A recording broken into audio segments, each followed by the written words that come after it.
بسم اللہ الرحمن الرحیم۔ السلام علیکم۔ سیرت النبی صلی اللہ علیہ وآلہ وسلم۔ عنوان 100 اونٹنیوں کا انعام۔ نبی اکرم صلی اللہ علیہ وآلہ وسلم کے ہجرت کر جانے کی خبر ایک صحابی حضرت حمزہ بن جندب رضی اللہ تعالیٰ عنہ کو ملی تو کہنے لگے، اب میرے مکہ میں رہنے کی کوئی وجہ نہیں۔ پھر انہوں نے اپنے گھر والوں کو بھی ساتھ چلنے کا حکم دیا۔ یہ گھرانہ مدینہ منورہ کے لیے نکل کھڑا ہوا۔ ابھی تنیم کے مقام پر پہنچا تھا کہ حضرت حمزہ رضی اللہ تعالیٰ عنہ انتقال کر گئے۔ اس موقع پر اللہ تعالیٰ نے سورۃ نساء میں آیت نازل فرمائی، اور جو شخص اپنے گھر سے اس نیت سے نکل کھڑا ہوا کہ اللہ اور اس کے رسول کی طرف ہجرت کرے گا، پھر اسے موت آ پکڑے، تب بھی اس کا ثواب اللہ تعالیٰ کے ذمہ ثابت ہو گیا، اور اللہ بڑے مغفرت کرنے والے ہیں، بڑے رحمت کرنے والے ہیں۔ آیت نمبر 100۔ حضور نبی کریم صلی اللہ علیہ وآلہ وسلم نے ایک مرتبہ حضرت حسان بن ثابت رضی اللہ تعالیٰ عنہ سے فرمایا، حسان، کیا تم نے ابو بکر کے بارے میں بھی کوئی شعر کہا ہے؟ انہوں نے عرض کیا، جی ہاں۔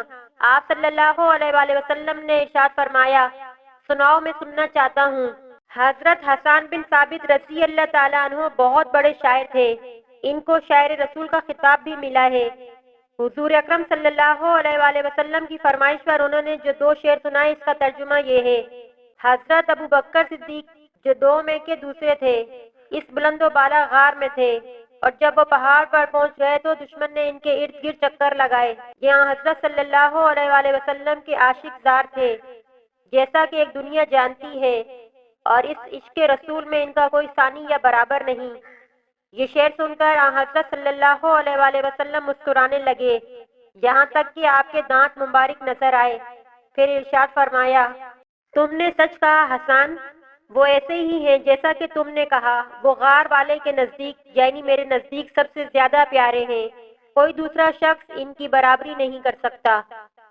حضرت ابو دردہ رضی اللہ تعالیٰ عنہ فرماتے ہیں کہ ایک روز حضور نبی کریم صلی اللہ علیہ وآلہ وسلم نے مجھے ابو بکر صدیق رضی اللہ تعالیٰ عنہ سے آگے چلتے دیکھا تو ارشاد فرمایا، اے ابو دردہ، یہ کیا؟ تم اس شخص سے آگے چلتے ہو جو دنیا اور آخرت میں تم سے افضل ہے۔ قسم ہے اس ذات کی جس کے قبضے میں میری جان ہے، انبیاء اور مرسلین کے بعد ابو بکر سے زیادہ افضل آدمی پر نہ کبھی سورج طلوع ہوا اور نہ غروب ہوا۔ حضرت عبداللہ بن عمرو بن عاص رضی اللہ تعالیٰ عنہ سے روایت ہے کہ میں نے رسول اللہ صلی اللہ علیہ وآلہ وسلم کو یہ فرماتے ہوئے سنا، میرے پاس جبریل آئے اور کہنے لگے کہ اللہ تعالیٰ آپ کو حکم دیتا ہے کہ ابو بکر سے مشورہ کیا کیجیے۔ حضرت انس رضی اللہ تعالیٰ عنہ سے روایت ہے کہ رسول اللہ صلی اللہ علیہ وآلہ وسلم نے ارشاد فرمایا، میری امت پر ابو بکر کی محبت واجب ہے۔ یہ چند احادیث حضرت ابو بکر صدیق رضی اللہ تعالیٰ عنہ کی شان میں اس لیے نقل کر دی گئی ہیں کہ وہ نبی کریم صلی اللہ علیہ وآلہ وسلم کی ہجرت کے ساتھی تھے، اور یہ عظیم اعزاز ہے۔ غار سے نکل کر حضور اقدس صلی اللہ علیہ وآلہ وسلم اور حضرت ابو بکر صدیق رضی اللہ تعالیٰ عنہ اونٹوں پر سوار ہوئے اور راہبر کے ساتھ سفر شروع کیا۔ حضرت عامر بن فہیرہ رضی اللہ تعالیٰ عنہ بھی حضرت ابو بکر صدیق رضی اللہ تعالیٰ عنہ کے ساتھ اسی اونٹ پر سوار تھے۔ غرض یہ مختصر سا قافلہ روانہ ہوا۔ راہبر انہیں ساحل سمندر کے راستے لے کر جا رہا تھا۔ راستے میں کوئی ملتا اور ابو بکر صدیق رضی اللہ تعالیٰ عنہ سے پوچھتا، یہ تمہارے ساتھ کون ہے؟ تو آپ اس کے جواب میں فرماتے، میرے ساتھی میرے راہبر ہیں، یعنی میرے ساتھ مجھے راستہ دکھانے والے ہیں۔ ان کا مطلب تھا کہ یہ دین کا راستہ دکھانے والے ہیں، مگر پوچھنے والے اس گول مول جواب سے یوں سمجھتے کہ یہ کوئی راہبر گائیڈ ہے جو ساتھ جا رہے ہیں۔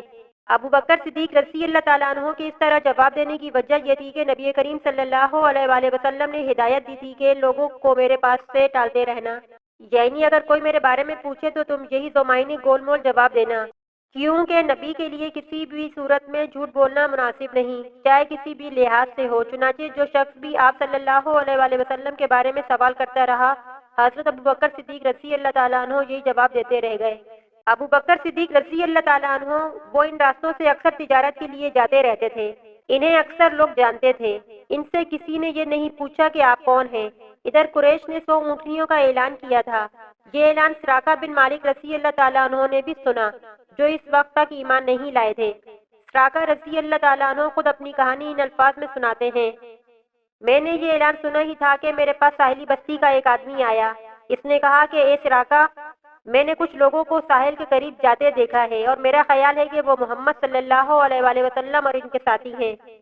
مجھے بھی یقین ہو گیا کہ وہ حضرت صلی اللہ علیہ وآلہ وسلم اور ان کے ساتھی ہی ہو سکتے ہیں۔ چنانچہ میں اٹھا، گھر گیا اور اپنی باندی کو حکم دیا کہ میری گھوڑی نکال کر چپکے سے وادی میں پہنچا دے اور وہیں ٹھہر کر میرا انتظار کرے۔ اس کے بعد میں نے اپنا نیزہ نکالا اور اپنے گھر کی پچھلی طرف نکل کر وادی میں پہنچا۔ اس رازداری میں مقصد یہ تھا کہ میں اکیلا ہی کام کر ڈالوں اور 100 اونٹنیوں کا انعام حاصل کر لوں۔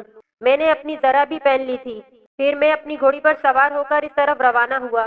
میں نے اپنی گھوڑی کو بہت تیز دوڑایا، یہاں تک کہ آخر کار میں حضرت صلی اللہ علیہ وآلہ وسلم سے کچھ فاصلے پر پہنچ گیا۔ لیکن اسی وقت میری گھوڑی کو ٹھوکر لگی، وہ منہ کے بل نیچے گری، میں بھی نیچے گرا۔ پھر گھوڑی اٹھ کر ہنہنانے لگی۔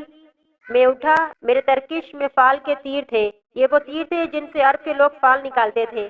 ان میں سے کسی تیر پر لکھا ہوتا تھا کرو اور کسی پر لکھا ہوتا تھا نہ کرو۔ میں نے ان میں سے ایک تیر لیا اور فال نکالی، یعنی میں جاننا چاہتا تھا یہ کام کروں یا نہ کروں۔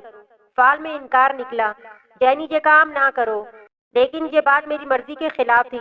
میں 100 اونٹنیوں کا انعام حاصل کرنا چاہتا تھا۔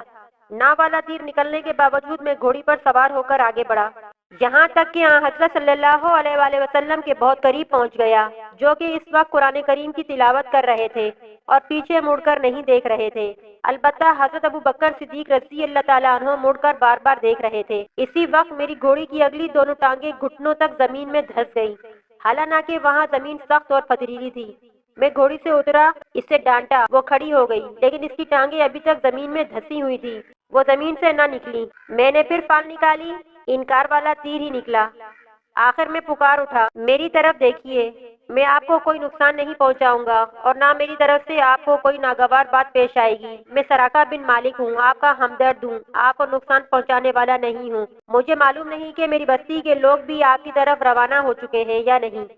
یہ کہنے سے میرا مطلب تھا اگر کچھ اور لوگ اس طرف آ رہے ہوں گے تو میں انہیں روک دوں گا۔ اس پر حضرت صلی اللہ علیہ وآلہ وسلم نے حضرت ابو بکر صدیق رضی اللہ تعالیٰ عنہ سے فرمایا، اس سے پوچھو یہ کیا چاہتا ہے۔